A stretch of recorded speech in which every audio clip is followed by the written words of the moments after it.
Okay. Thank you all for coming. And as usual, the way this is going to be organized is I'm going to try to give you an update of some of the major economic developments since last we met in January. And then I'm going to focus a little bit on a topic. I had planned it to be taxes, who pays them and who doesn't. I'm going to stay with that, but a slight adjustment to take account of the big news of the last 2 weeks or so of the period since our last meeting. Those were punctuated by 3 events. First, the President Obama's State of the Union message, which dwelt a lot about economics. Then there was the appearance about a week ago of the head of the Federal Reserve, Ben Bernanke, before the House Budget Committee in Washington. And then there was yesterday the release by President Obama of his budget for fiscal year 2012. Fiscal year, for those of you that are not familiar with the terminology, is the accounting year used by the government. They do not use a calendar year. Their accounting doesn't go from January 1 to December 31st. It goes from October to October. So we are currently in the 2011 fiscal year, which ends in October, and the fiscal 2012 begins in October, but they have to do it now to deal with all the struggles and combats that I will have some more to say to you about a little bit later on. Okay? One last comment. I could not, since I only discovered this a half an hour ago, I wanted to present you with what I learned. It's not directly about economics, but sort of. And I will leave you to make your own judgments as to what this means, but I thought you would be interested.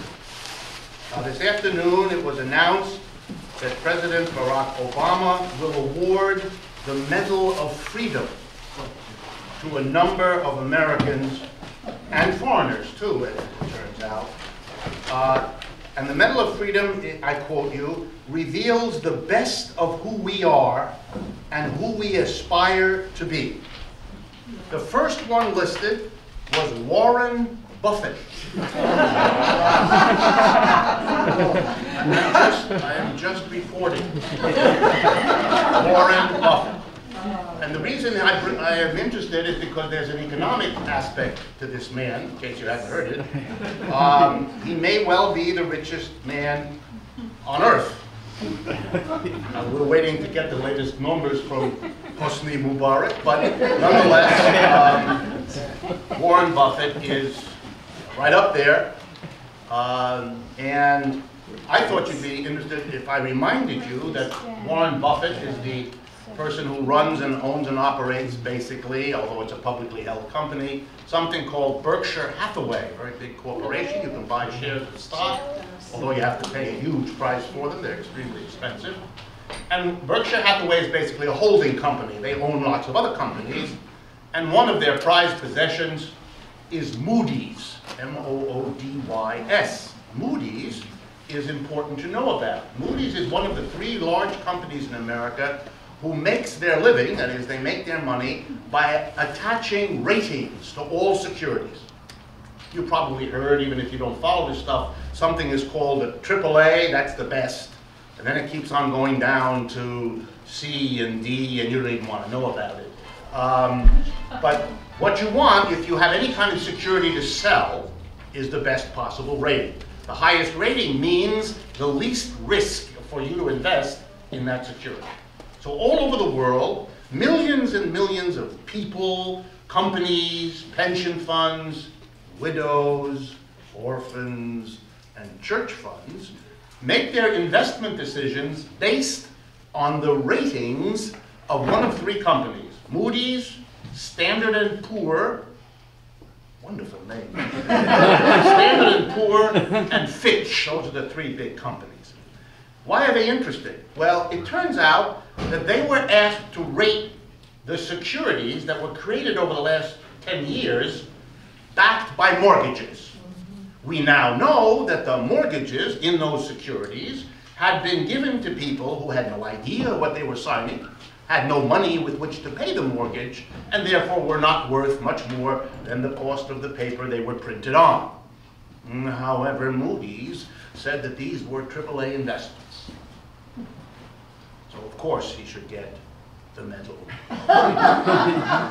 But the second one is even better. The second person who will be awarded in the White House this thing is George Bush. I'm just reporting. Not the son, the father, the earlier one, whose outstanding career included nothing is listed here, which tells you something. They didn't list anything, or maybe we were supposed to know. I do remember he was the head of the Republican National Committee, and he was the head of the CIA, and he plays golf. In any case, he must be one of, I quote you again, the best of who we are and who we aspire to be. Angela Merkel of Germany is coming. She's going to get it. Stan Musial. I won't bore you with the others, but Warren Buffett. Warren Buffett. Okay. What has happened in the economy over the last month? Well, it is, if you listen to the financial media, a mixed bag. That is, some things went up and some things went down. I'm going to go through and then I'm going to show you, if you haven't figured it out yourself, that this mixture tells you a lot. So let's go through. We begin with the housing industry. Building houses, expanding houses, lending money for houses. The news there is really bad. The housing market had gotten better for a while, and starting about 3 months ago, that stopped. And in the last 2 months, it's going back down again. Meaning what? The average price of a house in the United States is going back down. It never recovered what it was anyway, but part of it came back, but it's now turning down again. Given the enormous importance to the entire economy of housing, for obvious reasons, it's the construction industry, it's the industry that makes appliances, it's the industry that makes all housewares, it's the industry that basically underscores the need for an automobile as people have more traveling to do to and from their homes. All of that is very negative. So the news there is that the economic crisis is, if anything, getting bad again, turning down. It's a double dip, as they call it. We went down, then there's a bit of a recovery, and then we're going down again. The stock market, there the news is the opposite. It has gone up over the last month, quite a bit, and so that would have to be counted good news, sort of. Third, employment, basically stagnant. There has been an uptick in private employment, but that has pretty much been offset by layoffs of the public sector, which we will come back to. That is layoffs of federal, state, and local employees, which is beginning to pick up. It's not only bad, it's getting worse. So the public unemployment is growing and pretty much offsets the better news in the private sector. But again, the private sector is doing a bit better, but the public sector isn't. City and state governments, a complete disaster. Everything there is a question of how bad the cuts will be and how far they will reach. And that is true virtually in all 50 states and in almost every city of the United States. Again, a reminder, just so you never forget this, under the law of the United States, states and cities are forbidden to do what the federal government can do. The federal government is allowed, for its regular operating budget, to borrow money. So it can spend more on everything it does than it takes in taxes by borrowing. States and cities are not permitted to do that. They can only borrow for specific public projects, like a sewer system or a school or a hospital, but they cannot borrow for their normal operating procedure, which means if you have an economic crisis where large numbers of people are unemployed and can't pay income tax, or don't have money to spend, and so they don't buy so much, and so they don't pay as much sales tax, the revenues of states and towns, which depend on income and sales and so on, go down. They can't handle that by borrowing the way the federal government can.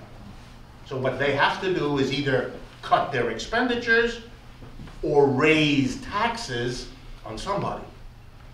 So that's what you would expect them to be struggling with, and when I come back to that a little bit later, we'll see what happens there. But that's because of the bank? Excuse me? Why is that so? That's been true for a long time. What stimulated the laws to be passed that create that situation was probably the tendency of states and cities to solve economic problems by borrowing.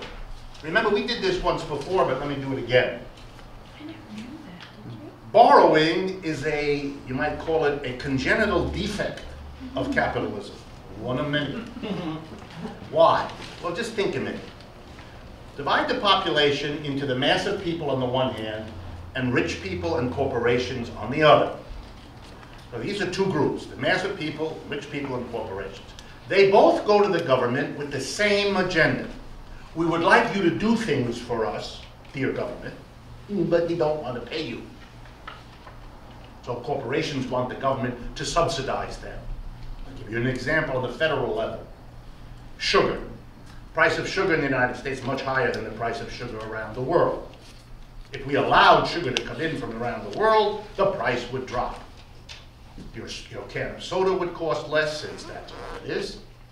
And everything else Americans eat in the way of fast food, which is either fat or sugar, would come down in price. We don't permit that. We create rules and laws that protect the sugar growers in the United States by limiting imports. So they can produce sugar at a much higher cost here and sell it, and we all pay it because we're not allowed. That's a subsidy to them.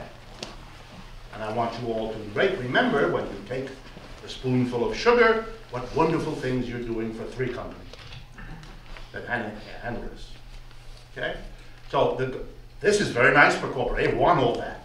Corporations want the government to get them export markets. They want an embassy in every country to be scurrying around and get things done so that American companies get the order to build the airport, to sell the airplanes, whatever.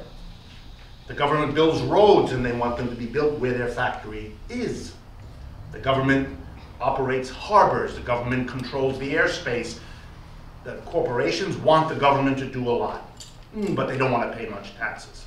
But in that way, they're no different from rich people who have exactly the same objective, and the mass of people who, for that matter, also have that objective. They want the government to do nice things for them, but they don't want to pay the taxes either. So this puts the politician, and I want you to feel for the politician, you know, have a sense of empathy. Most Americans don't like politicians. Here's a moment to feel good for them. They're caught in the middle, you see. It's not fun to be a politician.